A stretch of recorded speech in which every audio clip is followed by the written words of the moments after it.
Olá, mais uma aula de ciências começando. O assunto da nossa aula de hoje são os artrópodes. Os artrópodes são os animais com maior diversidade no planeta.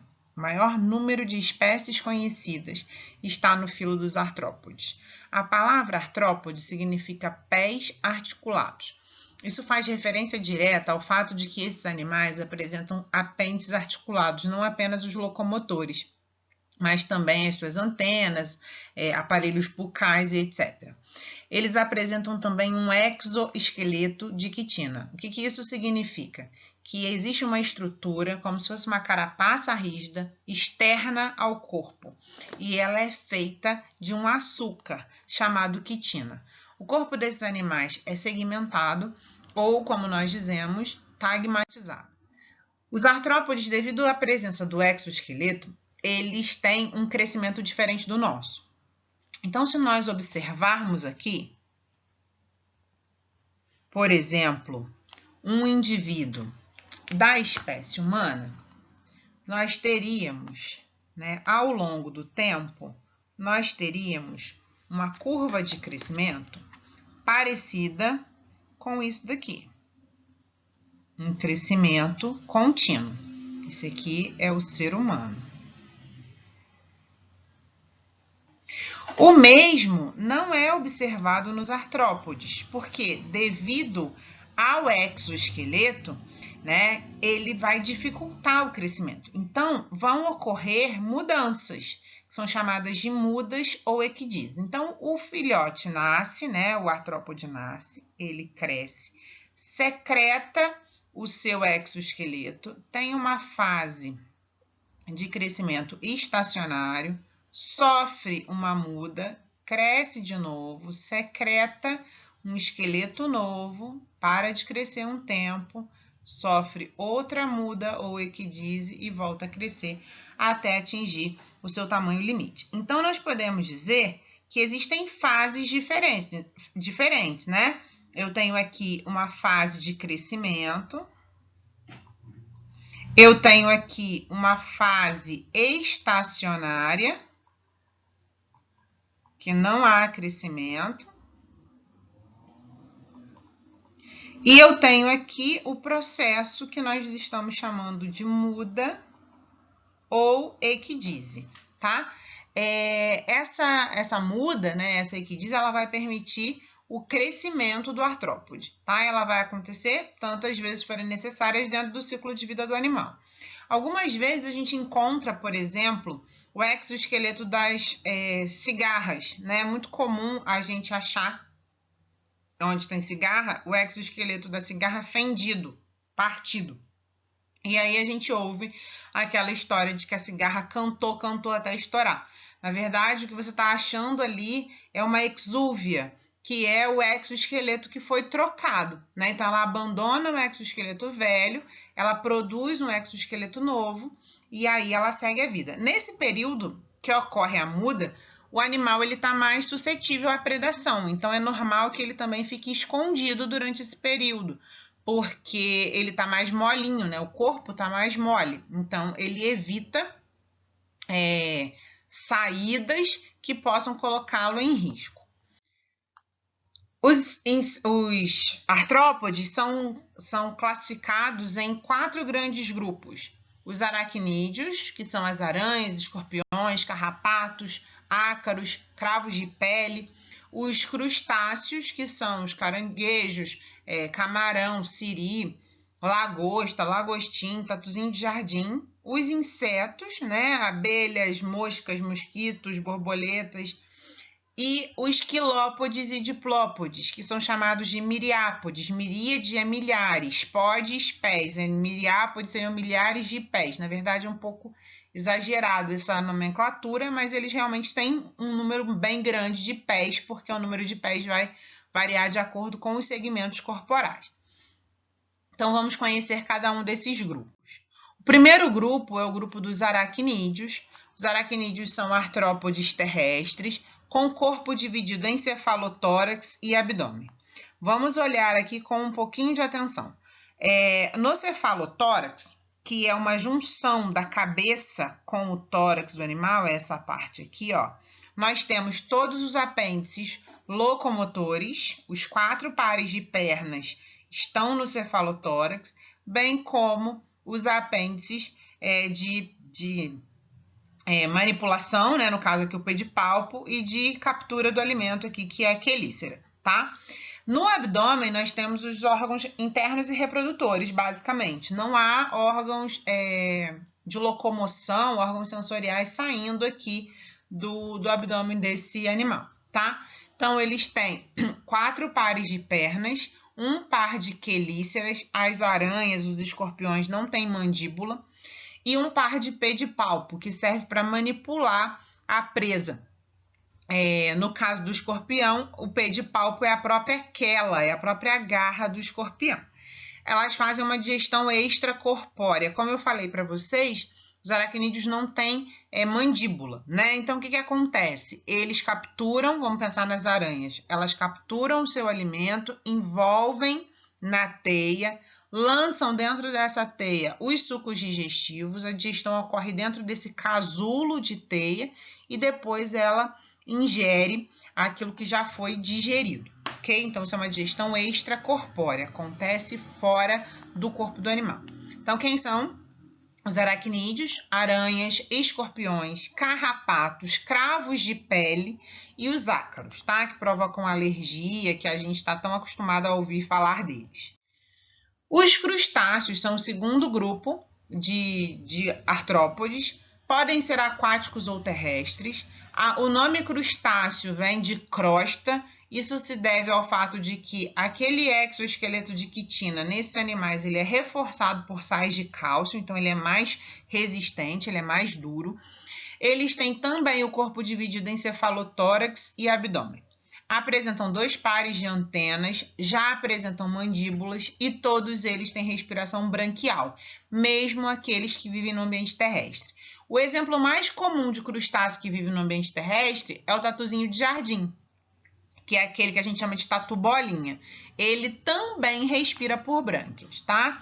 Eles são dioicos na sua maioria, ou seja, são animais que apresentam sexos separados, machos e fêmeas.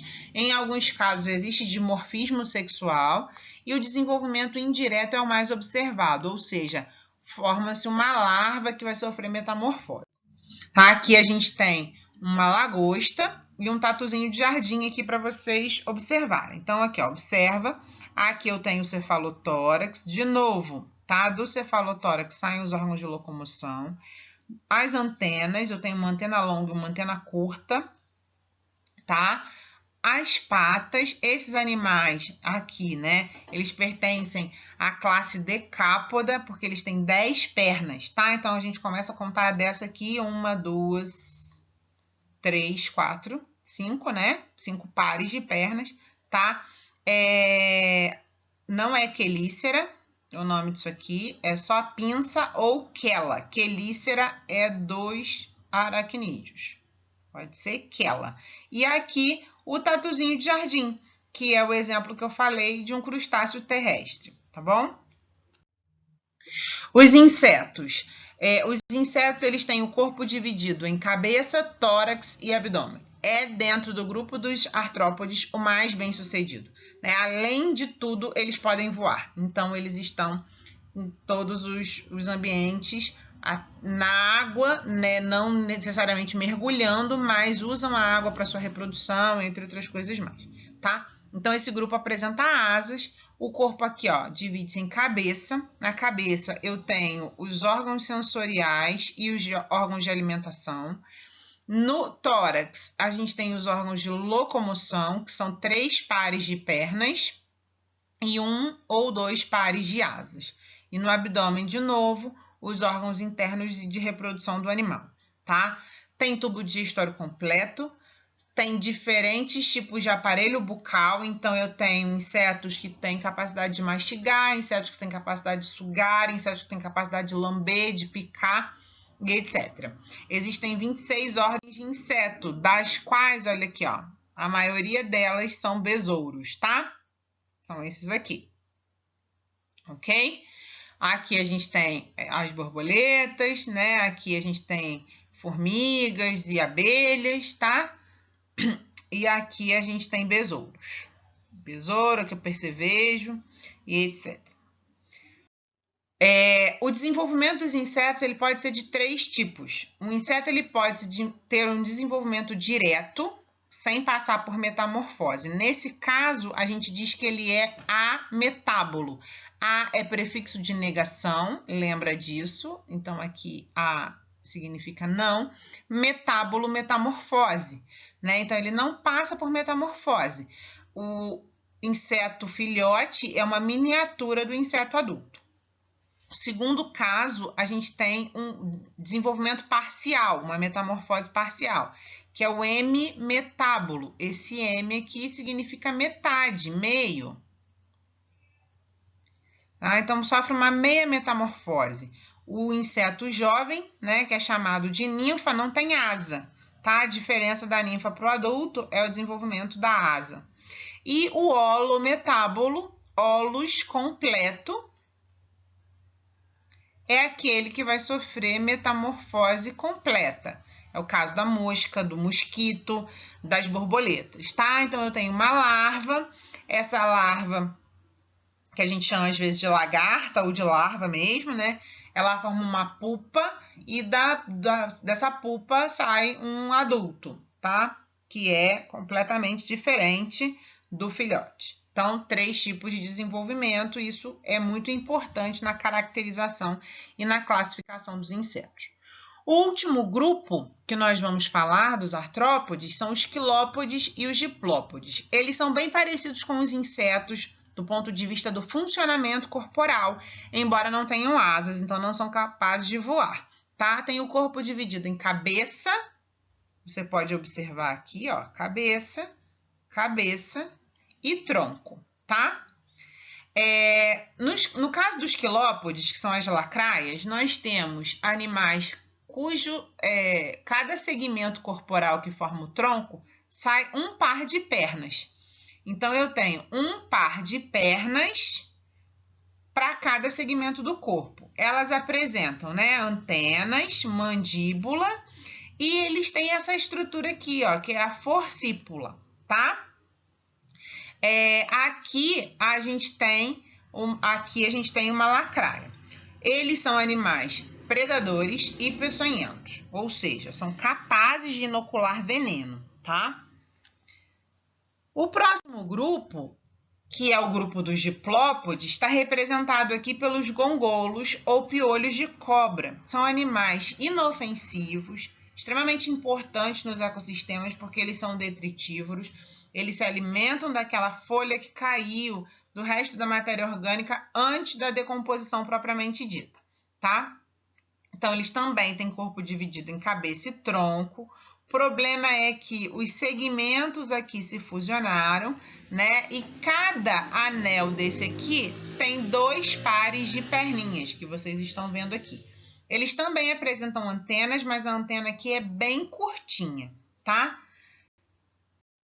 Então, a gente pode fazer aqui um resumo, né, desses grupos que nós estudamos. Os aracnídeos têm o corpo dividido em cefalotórax, eu vou botar aqui como CT, e abdômen, tá? Os crustáceos também, cefalotórax mais abdômen. Os insetos têm cabeça, tórax e abdômen. Os quilópodes e os diplópodes têm cabeça, desculpa, vou escrever aqui, cabeça e tronco. Isso vale para os dois, tá? Eu vou escrever porque vocês podem confundir o T do tórax com o T de tronco, tá? Número de pernas, 4 pares. 5 ou mais pares. 3 pares, 1 par por segmento nos quilópodes e aqui 2 pares por segmento. A antena não está presente nos aracnídeos, nos crustáceos são 2 pares. Nos insetos quilópodes e diplópodes, 1 par.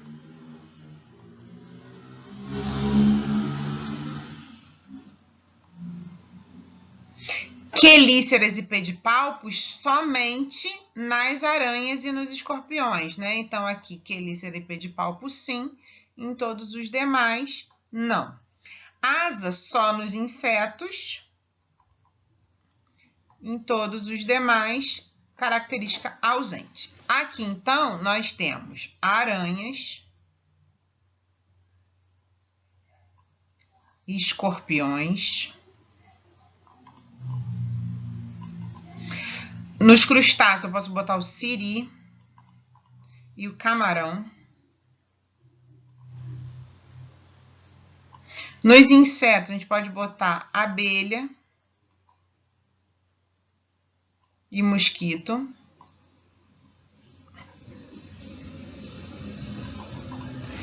Nos quilópodes, as lacraias. E nos diplópodes, os gongolos. Então, nós fizemos aqui um quadro resumido dos grupos de artrópodes que nós estudamos. Qual é a importância desses animais? Esses animais são extremamente importantes no ambiente. Primeiro, porque atuam como polinizadores. Nós já estudamos as plantas, nós já vimos a importância do polinizador para as plantas angiospermas principalmente, que são a nossa principal fonte de alimento e tal. Então, a função do polinizador, que está representado pela abelhinha aqui do B-Movie, que você já deve ter assistido, se você não assistiu, assista. É importante que a gente comece a ligar, né?